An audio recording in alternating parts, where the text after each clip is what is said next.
Hello, friends, and welcome to another episode of The West of the Story. They were the first minority on Manhattan. They were hated and abhorred. Many times they became the objects of humor. They were called many names, one of which was so insulting it was later adopted into their own native language. But who are these people we're referring to? The Holland Dutch. But the story doesn't end here. The Dutch were here first, you know. Yes, a Dutchman named Peter Minuit, who is mainly remembered for his fabulous purchase of Manhattan Island, which is basically the nucleus of New York City, from the Indians for trade goods worth a mere 60 guilders in 1626. The settlement was called New Amsterdam and would become the seat of government for the colony of New Netherland. For 3 years, New Amsterdam attracted a rough bunch privateers, smugglers, and so on. The first organized social system in the colony was a kind of feudalism, huge estates with dozens of tenant families on each. The early governors, the early governors and councils ruled without popular assemblies. They were renowned for their harshness. Meanwhile, the British were building up their own trade with the New World.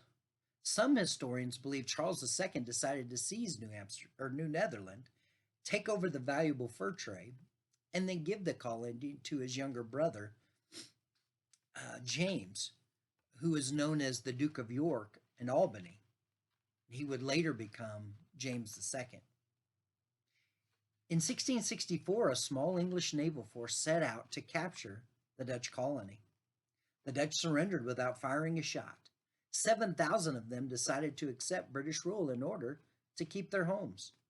For a while, Anglo-Dutch relations were not bad, and yet as hostility has developed between their respective motherlands, the English inhabitants, the colony, now known as New York, grew increasingly unfriendly toward the Dutch minority.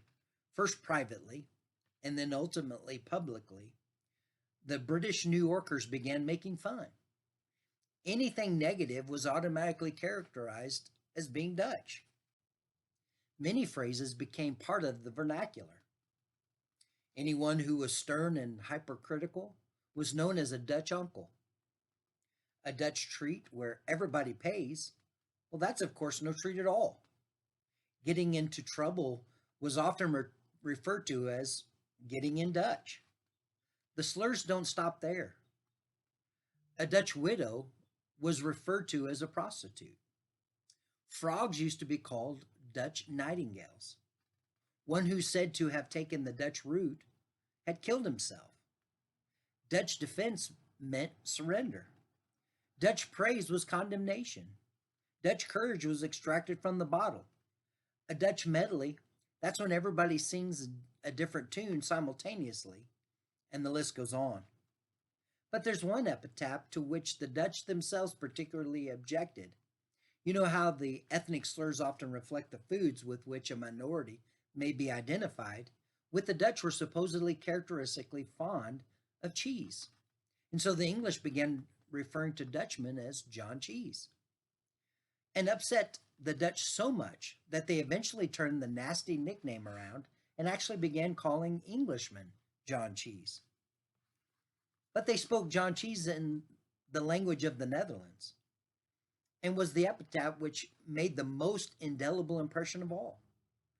In time, the world would forget that a hangover was once defined as a Dutchman headache. The Dutch gold meant, or that Dutch gold meant phony stuff. What we remember is the unflattering term John Cheese, a label the Dutch ultimately laid on us. But the way they said it in their own native vernacular was Yankees. Yankees. So that's where that word came from. Yankees. That's right. And now you know the conclusion of the story.